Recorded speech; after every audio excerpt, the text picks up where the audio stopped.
কিরে, কি খবর বল? কিরে বল, কেমন আছিস? অনেকদিন পর আসলি। কিরে, কে এসেছে? ও তুই? আচ্ছা আচ্ছা, বস, তোর জন্য কিছু নিয়ে আসি। তুই তো অনেকদিন পর আসলি, গল্প কর তোরা। হ্যাঁ কাকিমা, ভালো আছি। এই তুই তো খেয়েছিস, ওর জন্যই খালি নিয়ে আসি। হ্যাঁ বস, দাঁড়া। বলছি কি, পরীক্ষার পরে প্ল্যান কি করছিস? মানে কি নিয়ে পড়বি আর কি? এই নে ধর, একটু পাস্তা খা। এখন আবার তুমি এত সকাল সকাল এত কষ্ট করে কেন আবার পাস্তা বানাতে গেলে? আরে অনেকদিন পর আসলি, নে তো নে, ধর খা খা। ঠিক আছে দাও, এই তুই খা।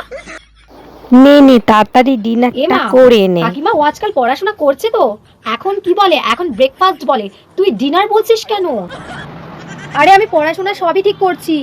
আরে আমি ঠিকই বলছি, বিশ্বাস না হলে জিজ্ঞেস কর মাকে। কালকে রাতেই তো এই পাস্তাটা খেয়েছি, এটা মনে হয় বেশি বেঁচে ছিল, তাই মা তুমি গরম করে ওকে দিলে, তাই তো? এটা কালকে রাতের পাস্তা গরম করে দিয়েছে। খালি ওকে যেতে দে না, তারপর তোর পিঠের চামড়া ভাঙছি।